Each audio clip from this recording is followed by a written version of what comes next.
বন্ধুসকল আপোনালোকৰ gate 3 grade 4 ভেকেন্সিৰ পৰীক্ষা হওক ডিএমইৰ পৰীক্ষা হওক ডিএমইৰ 2008টা পদৰ যেটো grade 3 grade 4 non technical vacancy আছিল তাৰ ভিতৰতে এনএসএৰ ফালৰ পৰা যেটো টেকনিক্যাল পদ এনএসএৰ ফালৰ পৰা গেট 3 পৰীক্ষাটো ইতিমধ্যে হৈ গৈছে কেদিনমান আগতে হেতু ৰিজাল্ট কেতিয়াবা বহুত অপেক্ষা কৰি আছে বন্ধুসকল আৰু আপোনালোক সাধাৰণতে ডিএমইৰ গেট 4ৰ যি পদ আছিল বন্ধুসকল কোনো এটা পদৰ সাধাৰণতে পৰীক্ষা তেওঁলোকে হোৱা নাই অসম চৰকাৰ 12600 পদৰ যেটো গেট 3 গেট 4 ভেকেন্সি আছিল গেট 3 তিনটা স্টেপ আছিল গেট 4 তিনটা 6টা স্টেপ মিলে যেটো গেট 3 গেট 4 ভেকেন্সি আছিল 12600 পদৰ বন্ধুসকল হেতু পৰীক্ষা কেতিয়া হ'ব আসলতে এডমিট কাৰ্ড মুকলি কেতিয়া হ'ব অসম পুলিচৰ ফিজিক্যাল কেতিয়া হ'ব সকলো ডিটেইলছ সহকাৰে লৈ আহিছো আৰু মুখ্যমন্ত্ৰী ডাঙৰে কি কৈছে আপোনালোকে এই ভিডিওৰ জৰিয়তে ভালকৈ বুজাই দিম ভিডিওটো স্কিপ নকৰি চাব আৰু এইটো ভিডিও কিমান আপোনালোকে সাপোৰ্ট কৰে আপোনালোকক মই ধন্যবাদ জ্ঞাপন কৰিছো আৰু আনন বেলেগ ভিডিও যেটো দৰকাৰী ভিডিও ইম্পৰ্টেন্ট ভিডিও সকলোবোৰ সাপোৰ্ট কৰিছে আপোনালোকে চাইছে বন্ধুসকল বহুত লছলি চাইছে হাজাৰ লছলি চাইছে আপোনালোকে হাততে এইটো ভিডিও বহুত শেয়াৰ কৰি দিব কাৰণ আপোনালোকৰ সাপোৰ্ট মৰমে হাততে মই আগব পাৰিম সকলোক মই হাত জোৰ অনুৰোধ কৰিছো সাপোৰ্ট কৰি মই মৰম আশীৰ্বাদ জনাব বন্ধুসকল গেট 3 গেট 4 ভেকেন্সিৰ ভিতৰত যেটো 12600 পদ আছে বন্ধুসকল এইটো পদৰ ওপৰত মুখ্যমন্ত্ৰী ডাঙৰে কৈছে যে জুলাই মাহতে গেট 3 গেট 4 ভেকেন্সিৰ পৰীক্ষা হ'ব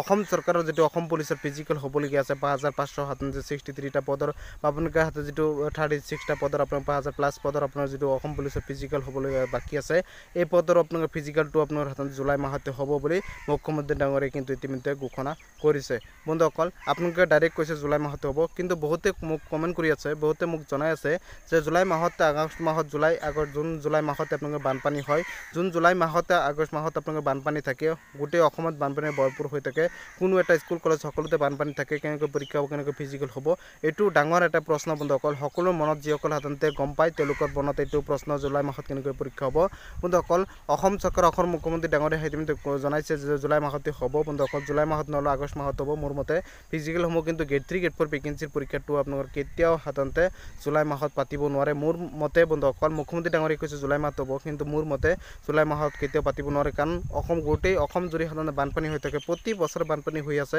এইটো বছৰতে হোৱাৰ সম্ভাৱনা আছে বন্ধুসকল কোনো বছৰতে বানপানী কম হোৱা নাই প্ৰতি বছৰতে বানপানী স্কুল কলেজ সকলোবোৰ পৰীক্ষা চেণ্টাৰ সকলোবোৰ ডুবি থাকে সকলো স্কুল কলেজ যে ল'ৰা ছোৱালী যাব নোৱাৰা হয় সকলোবোৰ বন্ধ হৈ যায় বন্ধুসকল কেনেকৈ পৰীক্ষা পাতিব কিন্তু পৰীক্ষা জুলাই মাহতে নহলে আগষ্ট মাহত 100% পৰীক্ষাটো হ'ব বন্ধুসকল আপোনালোকে প্ৰিপাৰেচন কৰক আৰু আজ মাৰ্চ চলি আছে মাৰ্চটো পাৰ হৈ যাব মাৰ্চ এপ্ৰিল মে জুন 3 মাহ 4 মাহ